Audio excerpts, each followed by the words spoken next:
La historia suele hablarnos de los grandes acontecimientos, aunque a nosotros también nos gusta conocer cómo vivían las personas de cada época.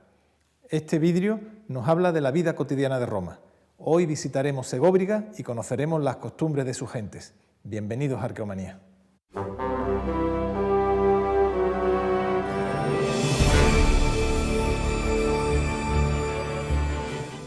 Si nos asomamos a cualquier calle o plaza de España una tarde con buen tiempo, observamos el bullicio de las terrazas o el ajetreo de los centros de negocios. Nuestros modos de vida son reconocibles, identificamos nuestra realidad. Pero si miramos hacia atrás en el tiempo, si nos remontamos 2000 años o más, nuestra información disminuye exponencialmente. Este fenómeno es menos complejo en el mundo rural. En cambio, las ciudades ofrecen una enorme variedad de estilos de vida. ¿Cómo fue la vida cotidiana para un comerciante de minerales en la ciudad de Segóbriga?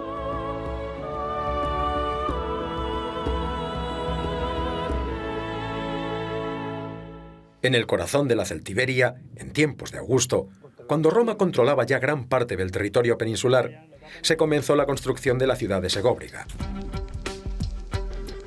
Este pozo fundacional es el testigo principal del acontecimiento. Los arqueólogos han determinado que tiene 8 metros de profundidad. Su alineación es norte-sur. Segóbriga se levanta sobre un viejo castro celtíbero que fue arrasado para construir sobre él la nueva ciudad romana.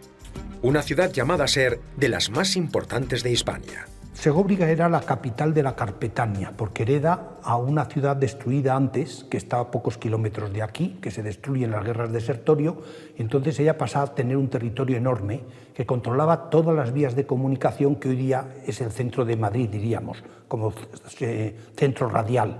Eso era Segóbriga. Pero además los romanos descubren que hay minas de yeso que servía para hacer ventanas, para dar brillo a los suelos, y entonces eso permite que se produzca aquí un gran movimiento, diríamos, de tipo capitalista, de gente con capital. Cerca del pozo fundacional, bajo las viejas termas, encontramos la casa de un comerciante de Esmirna. Tiene un altar dedicado a Zeus, el único que se ha encontrado en Hispania. Tras servir a Roma, se trasladó a Segóbriga para hacer negocios con el lapis specularis. Cristal para ventanas, como estos fragmentos del Museo Municipal de Cartagena, que fueron extraídos de las minas de Segóbriga. Plinio hizo referencia a estas minas como las más importantes del Mediterráneo. Estamos hablando de unos 50 kilómetros de galerías, de los que tendríamos del orden de 16-20 entradas o pozos principales. La única fuente fiable que tenemos sobre las minas es un texto de Plinio, de finales del siglo I después de Cristo, que dice que alrededor de Segóbriga hay una superficie de unos 100.000 pasos en donde todo el territorio es de explotación minera. Es una producción minera tan importante como para que las fuentes antiguas digan que es la principal mina de este material de todo el Mediterráneo. Antes de que los romanos fundan vidrio de forma parecida a la nuestra, el lapis specularis es una formación geológica en láminas que permite emplomarla exactamente igual que las vidrieras que nosotros conocemos y formar con ello figuras geométricas o composiciones que son los cristales de las ventanas normales. Pero además el lapis specularis fragmentado que salía de las explotaciones, machacado, según sabemos también por los textos clásicos, se mezclaba con la arena en algunos circos y en algunos edificios de espectáculos para que el suelo brillara y diera más realce a las representaciones. En el campo de Segóbriga, diseminadas por las colinas doradas de cereal, se encontraban las viviendas de los trabajadores de las minas. Se trataba fundamentalmente de esclavos. El conjunto de las inscripciones de Segóbriga muestra un porcentaje elevadísimo de esclavos y de antiguos esclavos, de esclavos ya manumitidos que reciben en época romana el nombre de libertos. Estos personajes en la ciudad, lógicamente, son tanto los que trabajan al servicio de las minas como los que se ocupan después en propiedades particulares o en el ámbito de la ciudad a la comercialización y a llevar toda la administración y toda la burocracia de esa comercialización.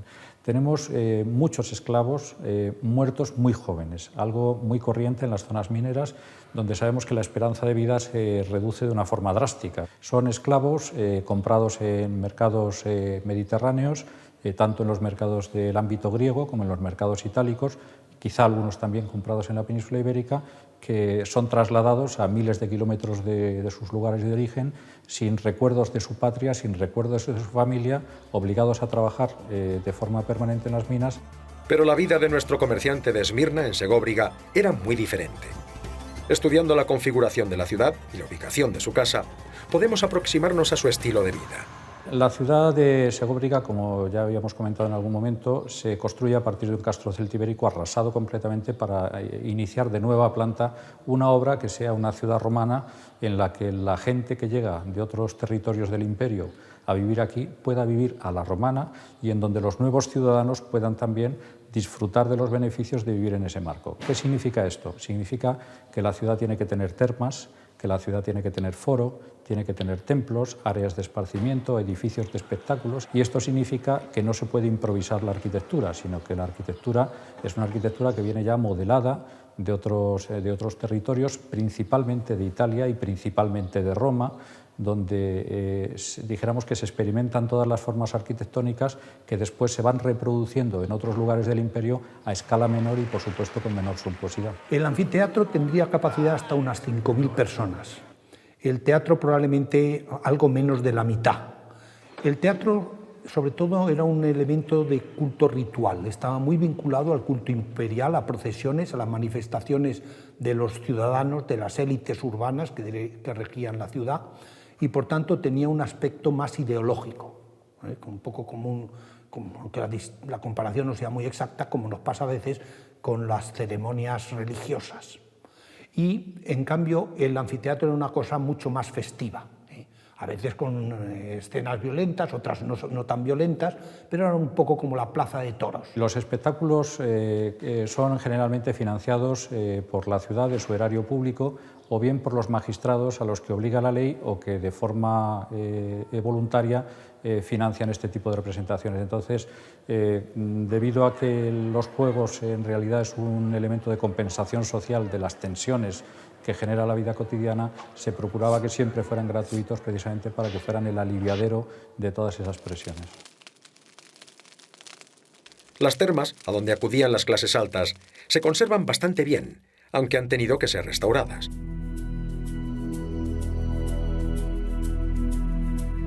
Como curiosidad, la visita a Segóbriga nos ofrece una visión exacta de los vestuarios del teatro romano, con sus correspondientes letrinas.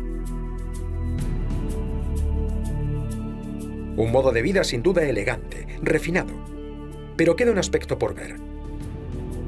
¿Cómo eran los cultos religiosos en Segóbriga? Por una parte, conocemos que había una gran devoción a Diana Cazadora. Extramuros de la ciudad, en medio de un bosque, en un abrigo natural que se ha replicado en el Museo de Segóbriga, se le rendía culto por parte de los habitantes de la ciudad y de otros llegados de los alrededores. Pero además del culto a Diana, el panteón romano estaba coronado por una figura esencial. Augusto es el que realiza a través de su secretario la organización de la ciudad, le da las primeras leyes, pero además es interesante que la ciudad era una ciudad celtibérica. Y entonces seguramente Augusto aparece como el patrono de los celtíberos, como la divinidad que los celtíberos tenían como divinidad suprema, como su antecesor, lo que llamamos el héroe fundador. Y desde ese punto de vista, Segóbriga también interesante porque probablemente ha jugado un papel muy importante en la institucionalización de lo que llamamos el culto imperial, que era la forma ideológica de atraer a todos los ciudadanos del imperio a un poder personal que en el fondo era una revolución dentro de las estructuras tradicionales romanas. Augusto determinó la vida de millones de ciudadanos de su imperio: legionarios, censores, esclavos, magistrados y enemigos. A fin de cuentas, quizá no era tan extraño que lo consideraran un dios. Las circunstancias políticas y económicas, ahora y siempre, son las que más determinan la vida de las personas. Nada nuevo bajo el sol.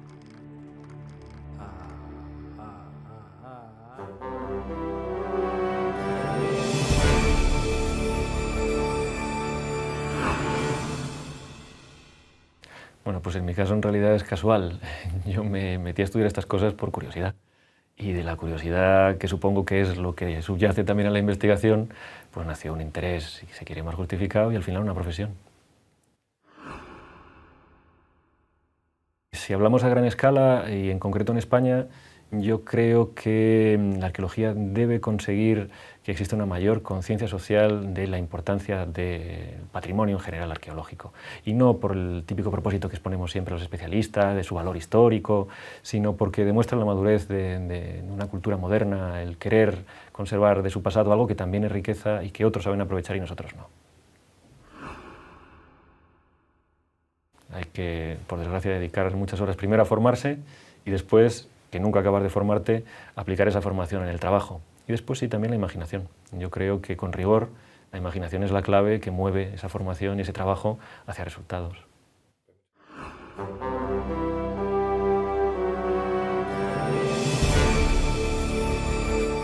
Hace unos 15.000 años, un artista del Paleolítico ascendió a esa cavidad donde dibujó una cierva.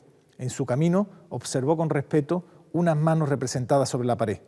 Él no lo sabía, pero esa figura ya tenía otros 15.000 años de antigüedad. Nos encontramos en la Gruta de Ardales, una auténtica máquina del tiempo que nos va a permitir conocer la evolución del arte humano desde hace unos 30.000 años hasta hace unos 7.000 años aproximadamente. La caza abunda donde la montaña se encuentra con el valle fértil. Nuestros antepasados paleolíticos frecuentaron esos grandes cazaderos. En Ardales, provincia de Málaga, además, se unen los valles del Guadalhorce con los del Guadalquivir, la ruta entre la costa y el interior. Sería, pues, paso obligado para las migraciones de las grandes manadas. Y en el corazón de este privilegiado cruce de geografías y ecosistemas, la naturaleza creó la que conocemos como Cueva de Doña Trinidad, que nuestros antepasados convirtieron en un lugar sagrado y de iniciación. Desde siempre tuvimos la pulsión de expresar nuestros sentimientos, religiosidad, poder, magia o sabiduría a través del arte. Las pinturas rupestres expresan magistralmente el talento artístico y simbólico que desde el origen atesoramos como especie.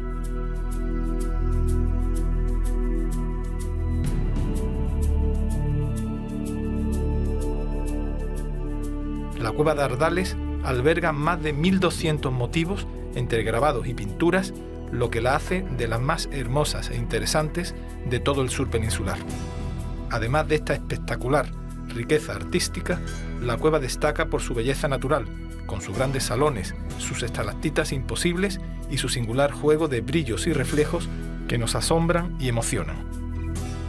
Existe un lenguaje más o menos común para las pinturas rupestres, reconociéndose 4 temas principales, tal como nos explica Pedro Cantalejo, investigador de la cueva.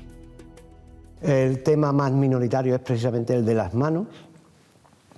Después hay un tema también minoritario o raro, que es el de las figuras humanas, donde hay un porcentaje altísimo de mujeres y un porcentaje mínimo de representaciones humanas masculinas, pero un porcentaje que puede ser el 90% de mujeres representadas contra un 10% de hombres.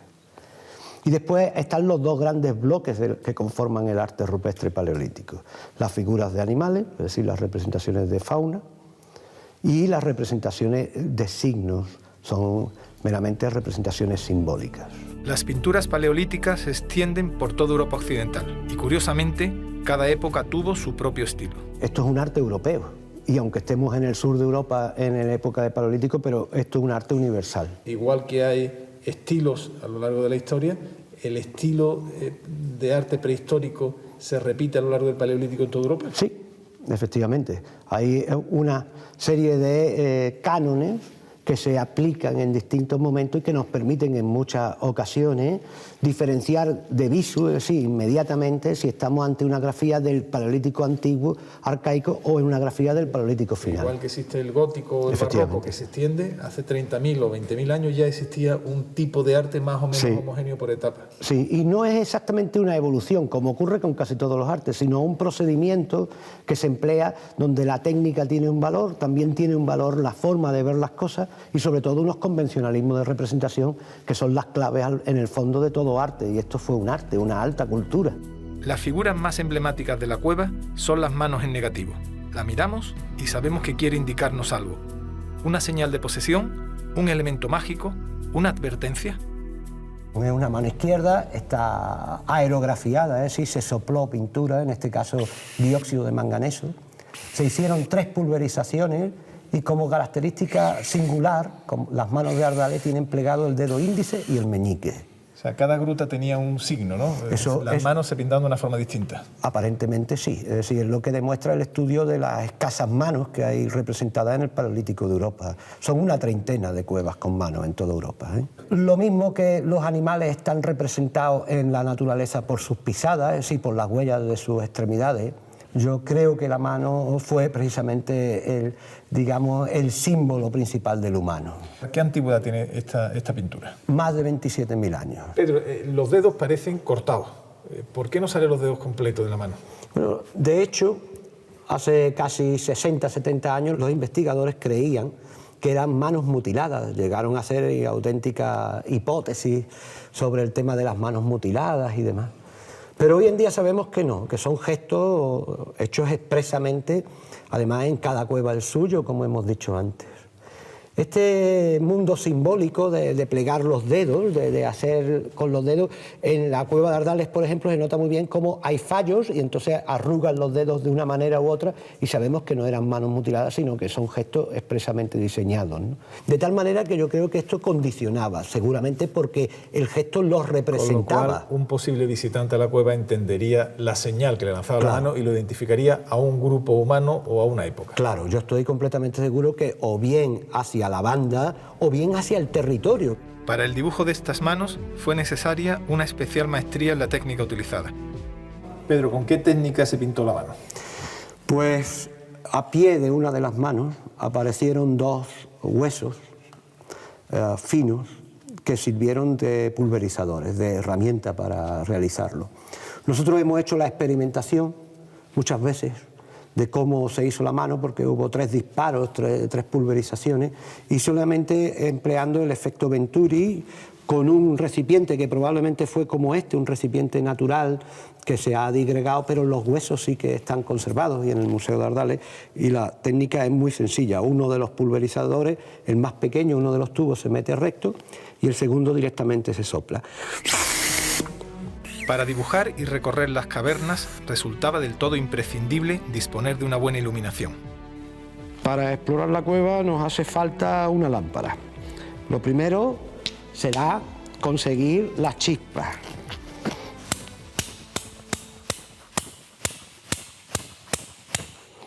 Después, lógicamente, un combustible.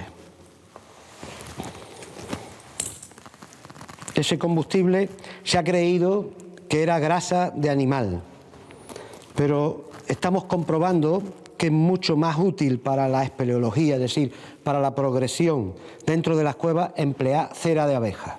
Y entonces de una colmena con un pelo, con pelo o con lana, se carga la lámpara.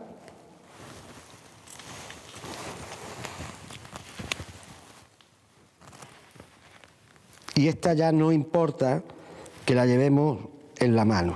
Lo importante, ya no se cae.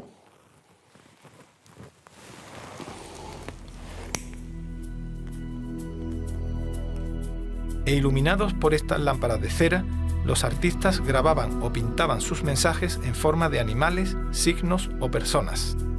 La trémula luz de la lámpara de cera resaltaba el relieve de unos grabados que causaron asombro y temor a los que lo observaron hace miles de años durante su liturgia de iniciación.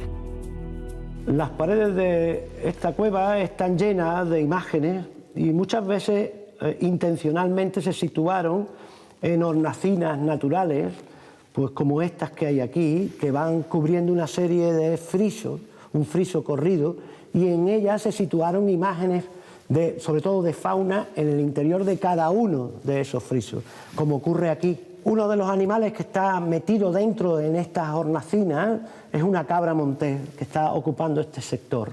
Se diseñó con una pintura amarilla, un ocre, y está representada entera mirando a la izquierda. Aquí viene la cornamenta, la cabeza, el cuerpo viene aquí delante, la espalda completa llega hasta el rabo, la pata trasera y el vientre, las dos patas delanteras ahí. Son animales muy esquemáticos que van directamente al periodo intermedio, al de máximo frío a nivel continental.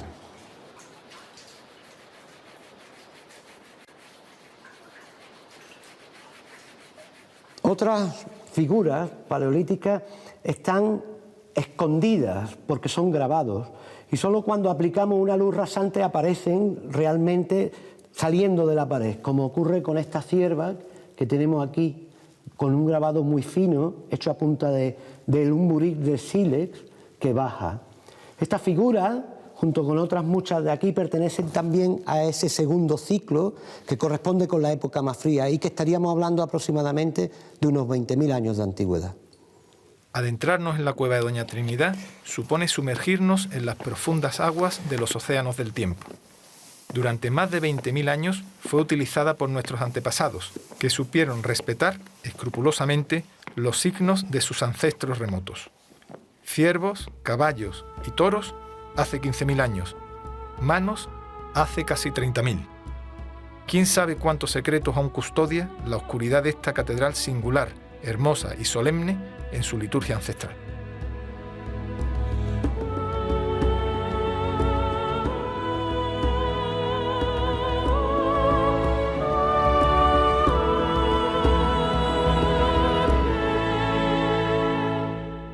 En gran parte de España aparecen, abandonadas en el campo, piedras grabadas con guerreros, armas y carros.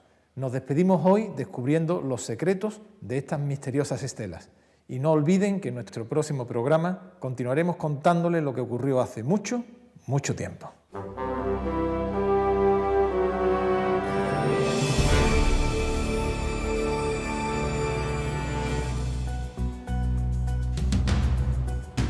Uno de los elementos menos divulgados de la arqueología española son las llamadas estelas de guerreros, antes conocidas como estelas tartésicas o del suroeste. Estos documentos de piedra nos muestran un mundo complejo, lejano y difícil de desentrañar. La primera incógnita es su cronología, su antigüedad. Algunos autores, como José María Blázquez o Sebastián Celestino, la trasladan a la época de las colonizaciones fenicias y griegas, aunque no descartan ejemplares de un tiempo anterior, del final de la Edad del Bronce, en torno al año 1100 a.C., coincidiendo con la formación de los misteriosos pueblos del mar. Su datación científica es casi imposible, ya que la mayoría han aparecido fuera de contexto arqueológico. Entonces, hay que acudir a la iconografía de las mismas para trazar paralelismos estilísticos en los elementos gráficos tallados. Su dispersión geográfica, los lugares en los que se han encontrado, son otra puerta a la duda. Las primeras piezas aparecieron en el suroeste de la península ibérica, pero con el paso de los años se han documentado piezas más al norte, incluso en Galicia y Aragón. Las estelas se habían considerado tartésicas por su ubicación en lugares como Carmona o Cabeza de Buey, pero el pueblo tartésico había sido calificado como un pueblo pacífico, y las estelas son de guerreros. Otra de las incógnitas que presentan las estelas es su función. Tras una primera lectura de los elementos que presentan, entre los que destacan carros, espadas y escudos, se pensó que su finalidad era claramente funeraria. Pero en la actualidad se baraja la posibilidad de que sirvieran para delimitar el territorio de un señor. Para algunos autores, los personajes que se representan en las estelas serían grandes ganaderos. Para otros, serían jefes militares que controlarían determinadas rutas o territorios. El detalle de los elementos iconográficos es la llave para una aproximación científica a las estelas. Probablemente, lo que más llama la atención en las estelas de guerreros son los carros. Se considera que estos carros eran ofrendas funerarias para los grandes dignatarios. Pero no se descarta del todo que estos vehículos tuvieran un uso militar. En las estelas, como la de Ategua, el modelo de carro se relaciona con prototipos neohititas, cuyo origen se remonta al siglo IX a.C. Otros autores lo consideran provenientes de Chipre. En cualquier caso, parece que existe un consenso sobre sus destinatarios, que no serían otros que la aristocracia local. Los señores indígenas recibirían estos carros de mano de los comerciantes fenicios. Destaca la abundancia de escudos concéntricos, aunque también los hay en forma de escotadura en V. La mayoría de los autores piensa que los escudos son de origen oriental. Este elemento, unido a otras armas como espadas o arcos, otorga un carácter heroico al destinatario de la estela. El elemento que quizá haya despertado una mayor controversia son los cascos con cornamenta. En un principio se pensó que provenían de Dinamarca, pero la frecuencia de este motivo en representaciones muy antiguas de Siria, Micenas o Egipto aclara su génesis mediterránea. Las espadas que se tallan en las estelas halladas en España y Portugal tienen un origen atlántico. Esto podría indicar que los aristócratas locales recibían presentes de diferente procedencia. El comercio del metal podría estar detrás de estas ofrendas. Nadie, a ciencia cierta, ha sido capaz de explicar la presencia de peines y espejos en las representaciones de las estelas de guerreros. Quizá eran objetos para la otra vida. Quizá denoten una delicada preocupación por la estética de estos fieros combatientes. Para tener una buena visión de las estelas de guerrero, es imprescindible una visita al Museo Arqueológico de Badajoz, aunque pueden verse en otros lugares como Zaragoza o Córdoba.